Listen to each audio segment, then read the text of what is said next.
Hello, everyone, and welcome to Beers and Boost. I'm Barry, I'm Zach. And I'm Nathan.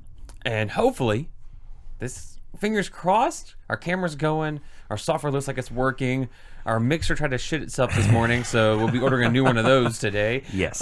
But we missed a week. We're so sorry.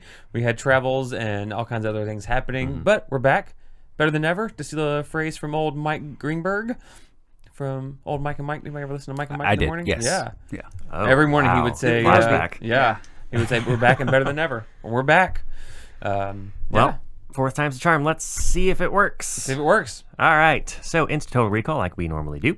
Kia is recalling about 228,000 Sedonas and Sorrentos for a possible fire issue. Of course. Take a shot. Thank you.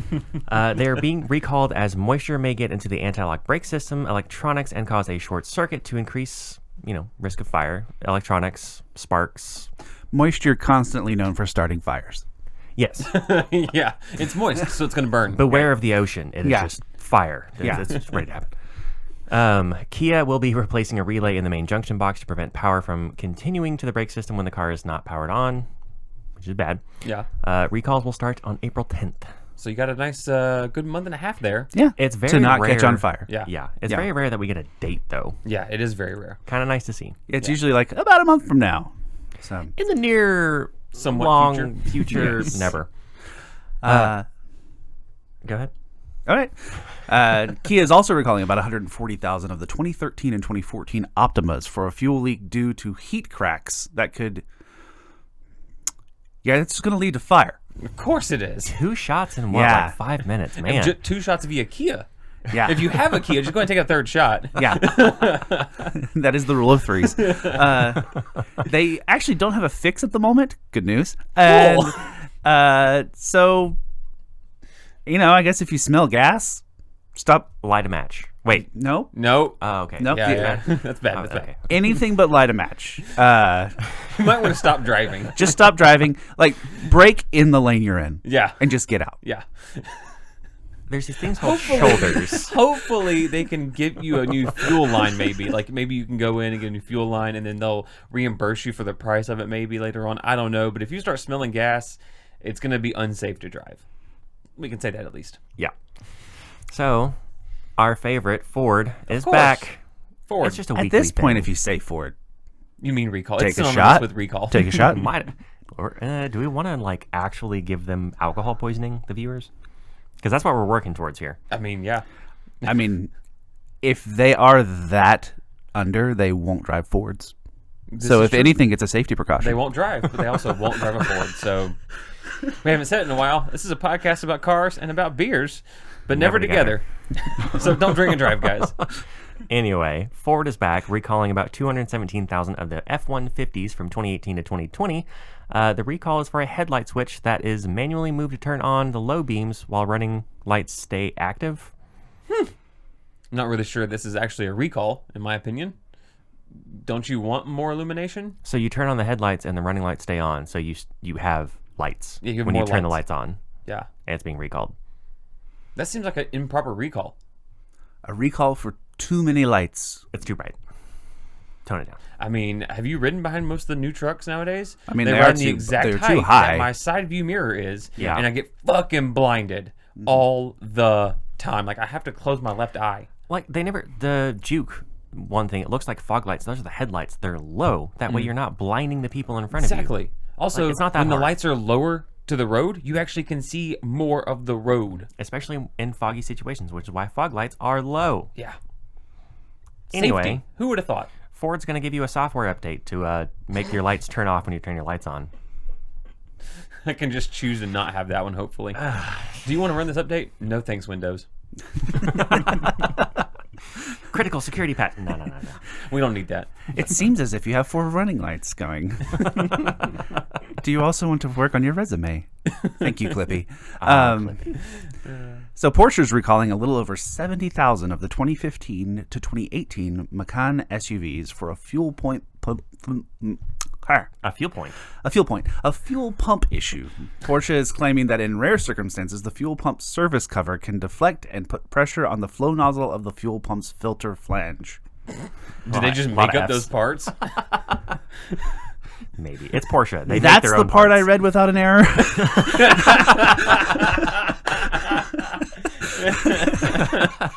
Nathan, he's good with F's, Yeah. Apparently, So, but not fuel. so little suspense here. With continuous contact, cracks in the line cracks that lead to leaking okay. in the engine bay. Do you see where I'm going with this? Moisture. Software update. A software update to eliminate moisture to get rid of, you guessed it, fire. Man, Wow. If we include Ford in the shooting aspect, that's 4 shots alone. And if you own a Kia, that's 5. So somebody's drunk at 12 o'clock on a Tuesday. you know, someday we should record this and take the shots with you, just to Yeah. get at the end of it. Will just be Blitzed. it'd be bad. In other news, Pretty much. Pretty much. Porsche, like Kia, doesn't have a fix for you. Of course they don't. Well, So- they have to replace the cap that's like moving and slapping on the other piece. So The only fix we have for you is get a newer version of the car, yeah, because they have don't one right have here. the same fuel pump. they don't use the same fuel pump. Of course. So- Only 2 years of bad Porsches. Only 2 years of bad Porsches. Let's talk about the 4-cylinder 944. Let's just skip Porsche altogether and move Deal. on to some extremely sad news. We're at 8 minutes. Do we want to keep going? Yeah, we'll some just do this Swiss- and then stop. Some Swiss news. So, some extremely sad news. The Geneva Motor Show has been canceled. It's been canceled because of concerns over the coronavirus. I get why it's happening, and I get the safety and keeping everybody safe, but I can't say I'm not extremely saddened that I'm not going to see some of Yeah. the really cool vehicles that Geneva was going to have. I'm hoping some of the manufacturers just do their own little release, like, hey, here's what we were going to take to Geneva. Yeah, that would be really nice. Because they're, God knows what we would have seen. I mean, I sent you guys a text in the group chat the other day. BMW is working on a possible hydrogen-based X5. That would be super cool to see at Geneva. Yeah. That's true. There's a lot of good stuff we would have seen. We would have seen the new version of the Supra. We would have seen the C8's production, which much more on the C8 here at the end of the episode. Shocker. But there's a lot of cool stuff that Geneva would offer, and hopefully the coronavirus, 1, will pass over and we'll be able to be fine. But 2, the Geneva will maybe get pushed off, or somebody will, like the Tokyo Motor Show, will go super big this year maybe.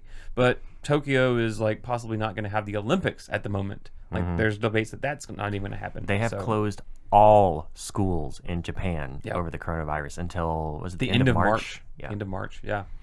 So stay safe, people. Wash your Yes. hands Yeah, be clean. all the time. Wash your phone. Your phone is covered in poop. I don't often shove it up my ass, but I clean it afterwards at least. Just check it out. Google how many poop cells are on your phone. You and your hobbies.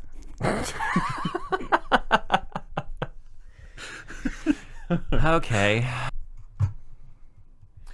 So some more sad news. It happened a little while ago, but Holden has kicked the bucket. GM has officially closed production and the plants for Holden down in Australia. Kind of sucks because Holden brought us the GTO. It also brought us the G8 Maloo. in America. Like, it's the reason Pontiac was even any good, is because GM was like, wow, the Australian version was pretty good. Let's just bring it up. The Maloo, like you said, they brought in a Ute.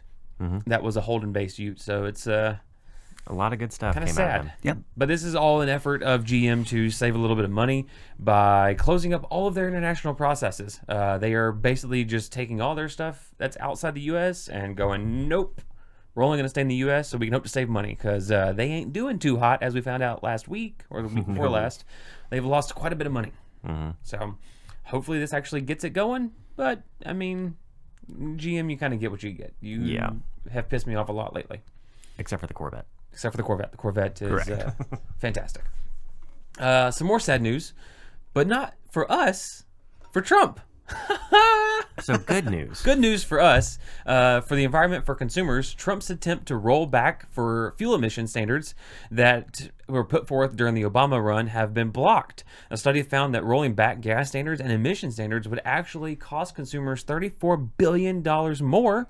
At least there's that for us. They're still trying to roll back other emissions, but this is just on cars productions not needing to meet a certain fuel standard. I was going to ask why, but I know why. Because they're dumb. So, let's Part side of it, note. yeah. Yes. all of this coronavirus stuff has kind of killed the economy. We've dropped like 4,000 points over this past On the half Dow, a week. yes. The Half a Dow week. did 1,200 in one day. Yeah, yeah. Well, the only company to make any profit during this downturn has been one. Take a guess. Tesla. No. GSK. Nope. It's an oil company. Murphy Oil. Who's the former head lobbyist of Murphy Oil, who's now the head of the EPA? Mm-hmm. Yeah, that guy. Wow. Yeah, How do so you pull that off? interesting there. Interesting. Basically, fuck you, Big Oil, and fuck you, Murphy Oil. Insider trading. Yeah, something like that. Just come on.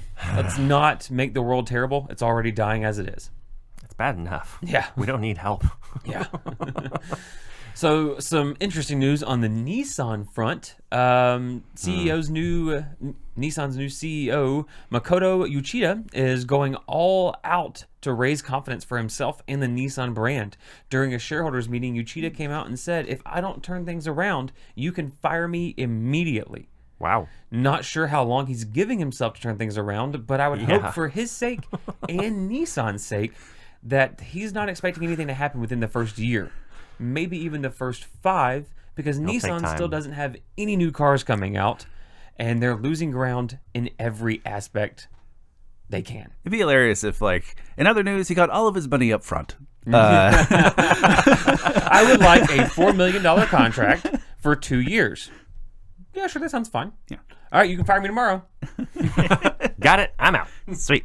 That's all I need. Anyway, he does at least have acknowledged that he has a plan.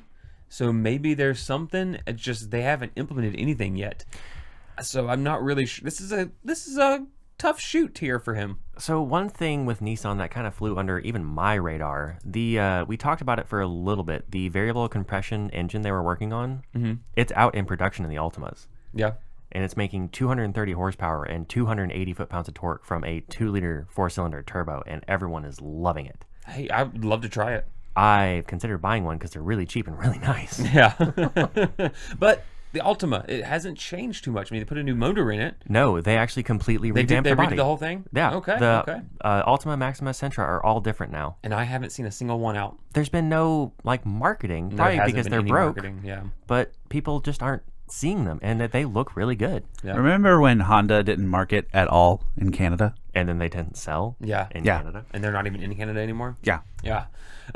So something else new. For you Crosstrek fans out there that were wanting another one or a new one, this year might be the time to do it. About October is when new cars come out, and the 2021 version of the Crosstrek is getting a new motor and some more power. It's going to be up to 182 horsepower, and via a 2.5 liter motor, which used to be a 2 liter. Oh yeah. They look kind of like the old ones, but Yeah. a little fresher, a little newer. Not too bad. Not a huge body change on the Altima there. No, same Slightly size. more Mazda-y, Little if bit, I would actually. say. bit, yeah. Kind of like a 6. But Anyway, Crosstrek owners, hopefully you want some more power. 182 power is not a ton, but it could be okay. It's That's 30 fine. more than what there was. So, for a commuter, that's plenty. and they actually said that the new motor will get about 4 miles per gallon better fuel mileage, even though it's a little bit bigger in displacement. So Doesn't have to work as hard. Well, and when it comes to that power, I mean, Crosstreks aren't big. they're not too Not bad. very big at all. Yeah. Yeah. So cool. Some more Subaru. Subaru's announced they have another motor in a car. I saw this. The WRX STI Special Edition 2021 version will get a whole new 2.4 liter Boxster turbo. Weird displacement number on that one. You don't really see a 2.4 liter ever. KA24DE or KA24E from Nissan. In Okay. the 90s. Yeah, but when's the last time you saw a 2.4 liter? Besides that, and even then that was in the 90s, which by the way Honda, they was have the 30 K24. years ago. Okay, The new Civics have a 2.4 liter. they do really. Okay. Or the 08 to 2014s did. Now Zach is just making up stuff. Bitch, Those aren't even real numbers. test me. Anyway, the new STI is going to get the motor is called an FA24 and will push, quote, no less than 400 horsepower and 361 foot-pounds of torque. If you don't know, the WRX STIs have been pushing between 260 and 300 horsepower for the past decade. Still don't believe So it. this is a massive jump in power. The new motor will have reinforced crankshaft pistons, optimized timing balance, tuned valves, and intake ports. Boost will be tuned up and braking ability will be increased. So hopefully you didn't just buy an STI, because again, around October, you might be wanting a new one. And hopefully they strengthen the ringlands, because we all know STIs like to break ringlands. And Zach is correct. According to Wiki, it is a 2.4 liter motor in a Honda Civic. Till 2012. But anyway, new STI, fucking cool. Yeah. 400 horsepower from an STI. That's never been done before without tuning. I was So going to say, it's been done many times, just not from Subaru. yes, not from Subaru. So if you're looking for a sports car, this might be a great one to get. I've got a buddy that's saying that he might wait and see what happens with this before he buys a new car. Yeah. Because he currently drives a 2014 STI Okay. and has been playing with other cars. He's like, well, if they're going to make a 400 horsepower STI, I'll just get another STI. Yeah. What's gonna do with this old one? I don't know. It's a very nice car. Yeah. Very clean. All stock. Rare. So something that I really want, I would not pick it. There's a lot of other options, but I would love to see it in America, and I think it would do really well if America wasn't so SUV crazed. But the Ford Puma ST is getting a new version in Europe. It's going to be a 3-door hatch with a 3-cylinder motor that pushes 195 horsepower and 214 foot-pounds of torque, 0 to 60 in 6.5 seconds. And here's pictures of it fully unwrapped. It's not a bad looking car. It's not. It actually looks like a really nice hatchback. Like it looks like a small version of, The Mazda 3. yeah. The rear like haunches are very Mazda 3, like Gen Yeah. 2. And then the front is a little, Lotusy. Kind of, yeah, with the headlights like that. The headlights are a little Lotusy. I was going to say earlier Ford action, but and it's yeah. also got a little bubble like the Yaris. Yeah. But I want the GR. I think it's a handsome car. I think it looks really good. Yeah. For a 5-door hatch, like, And if they make a 3-door version, yeah, but Like- that's awesome. Is it still looks fine as a 5-door. Yeah, I like it. I think it's going to do really well in Europe. Sucks that America can't get nice things. Yeah. So some interesting options are coming out for the Audi e-tron. This is a new S version, and it has some interesting stuff. When in normal driving mode, it pushes 405 horsepower, 596 foot-pounds of torque, It's a lot. which is 50 more horsepower than the regular version and 172 more torques than the regular version. a lot of torques. Audi isn't stopping there. Audi's giving it a boost mode that lasts for a total of 8 seconds that will pump you to 496 horsepower and 717 foot-pounds of torque. So Holy shit. this reminds me, I was reading an article of the Taycan. Good job. Thank you. Versus the Model S. Now, the Model S, the ludicrous mode, it has to warm up, it heats up the engines, and then it gets one good run. If you watch they did 10 runs of the S versus the Taycan. The Taycan was, you get the performance every time. The S was one really good one, and then steep drop way below the Taycan. Interesting. So you only get one run. So that's kind of what this is it just throws a shit ton of power at the motors, gives you a shit ton of stuff, and then But I wonder how many times you can run it because it only lasts for 8 seconds. and So, you like, probably could have you- to cool off for like half an hour. Well, if you're doing a track run, could you when you're hitting a straight, could you hit your boost that you need? Or are you coming out of a turn, you hit it, and then Almost like Kurz. half another lap or whatever, you come into another section of straight kind of a thing, and boom, push it. But I mean, either way, the new version S comes with 3 motors, 2 of which are over the rear tires / axle. Where they So should you're be. running 1 in the middle and 2 in the back.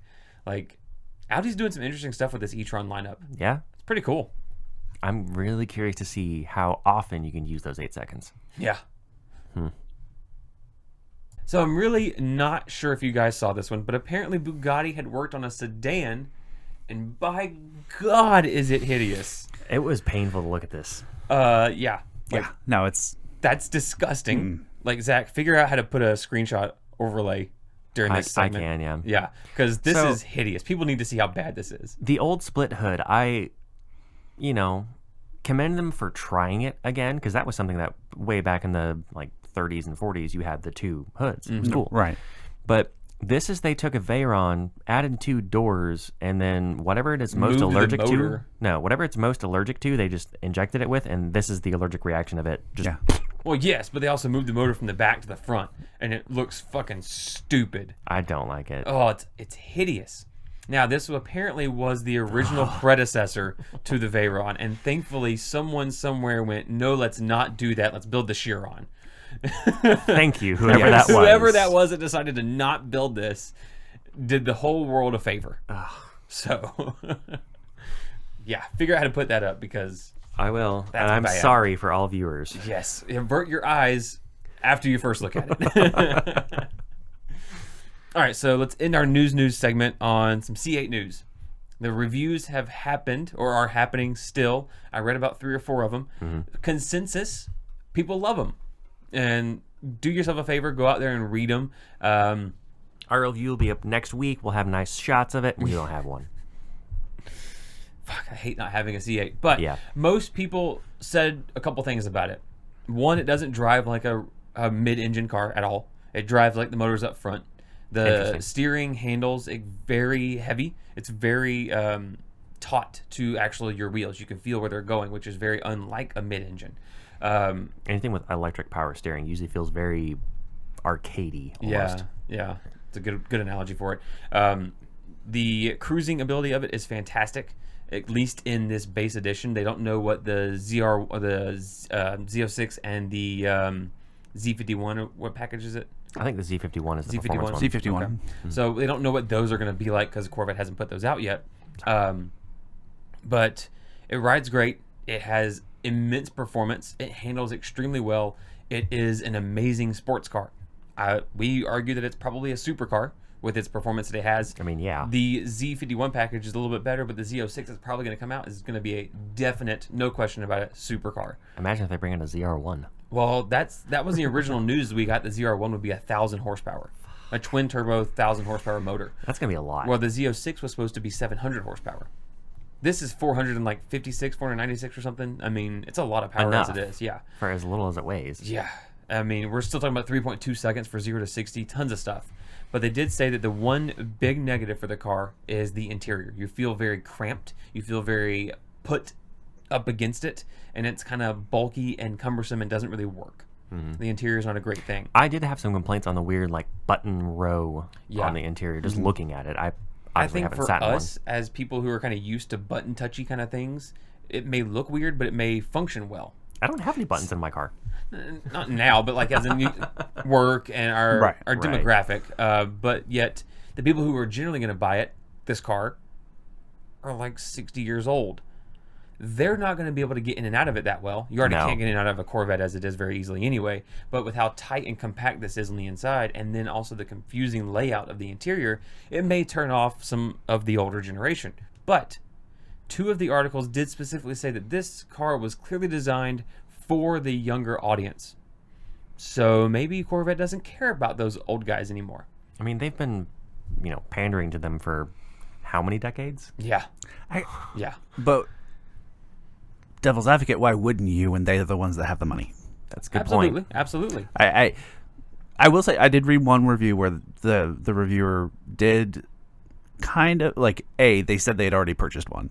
Oh, wow. But he did say he felt a little disconnect from the electric power steering. Okay. Interesting. It's really hard to get good road feel from that. Yeah. Yeah. Really, no power steering at all is what you want. You want just a rod to the rack. That's all you need. Mm-hmm.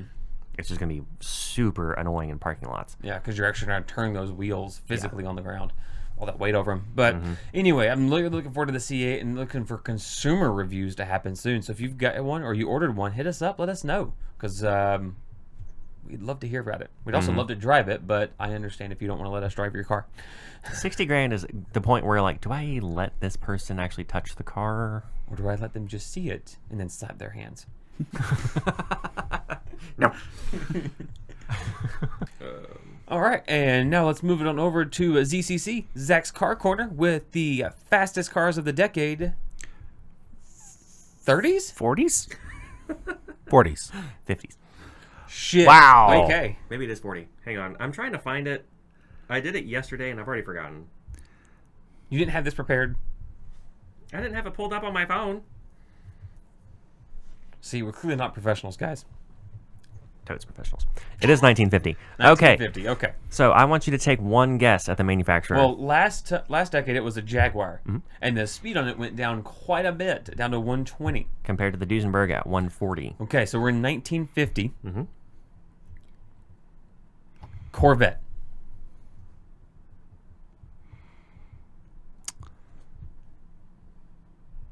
I'm going Jag again.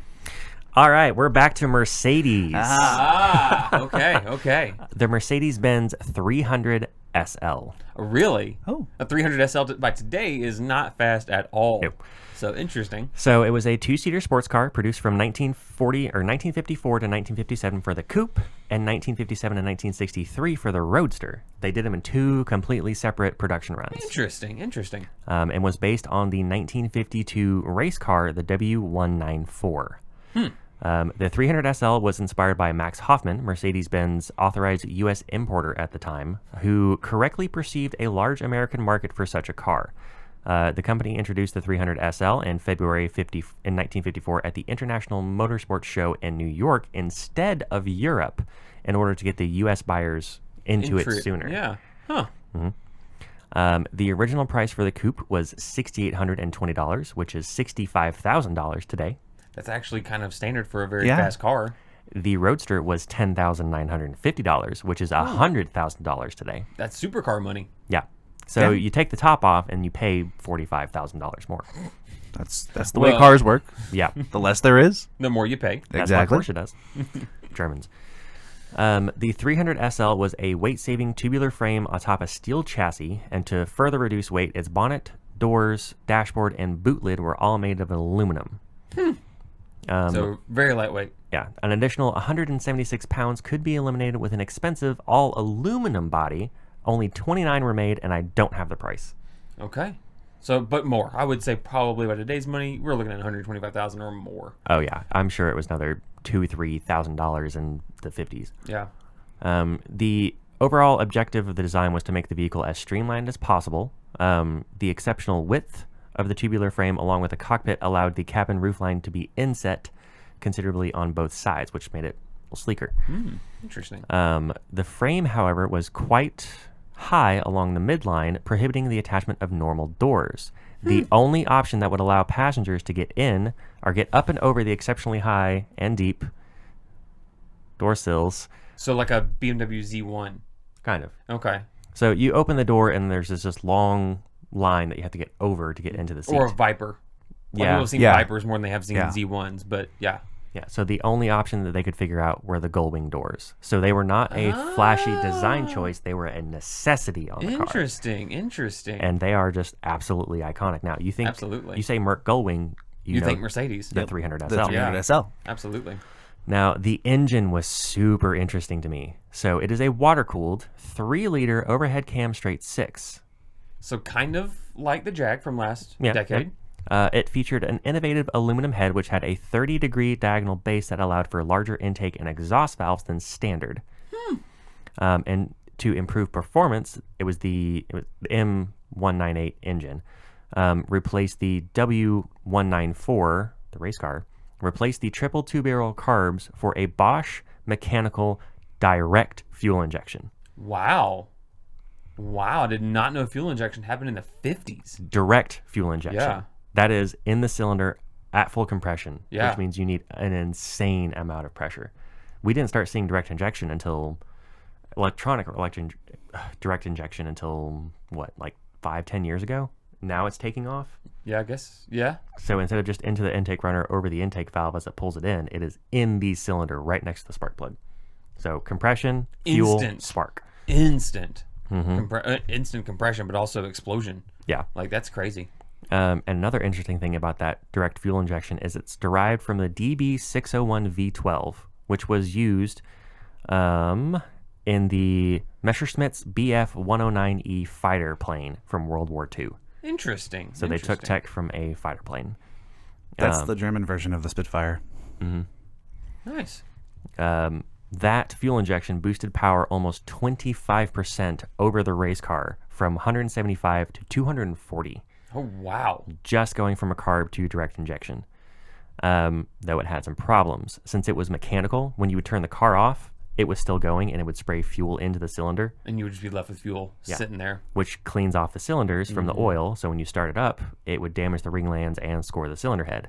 You'd burn through your engine real quick. It also diluted the oil system, which was also a dry sump oil system. Okay, so yeah, it ruined itself within a couple of times. So owners stuck to a strict 1,000-mile oil change. Yeah. Oh, yeah. Also, with the dry sump and the oil cooler, can you guess the oil capacity? 10 quarts? 8 quarts. 4 U.S. gallons. Okay. Well, there's 2 quarts in a gallon. There's So- 4 quarts in a gallon. 4 quarts in a gallon. Quarters. So 40 quarts. Damn it. 16 quarts, by the way. Golly. A lot. Yes. and- By the way, that's just for reference sake, people, mine is 7.5 with my oil filter. 3.86. So that's a lot of oil. Mine's 5. I do 4. Yeah. But because of the large oil capacity, short trips that most people would take in the car, the oil actually couldn't get up to temp and couldn't flow properly, So you had constant degradation and which is why you do it every 1,000 miles. Oh, Just man. 4 gallons of oil going in. golly. So in ways, this is a bad engine. Yeah. Yeah. it made a lot of power, and all of that let it do You said 200 and what power? 240. Okay. It had a top speed of 163. It's not bad. You may only get one run out of it. It's not bad though.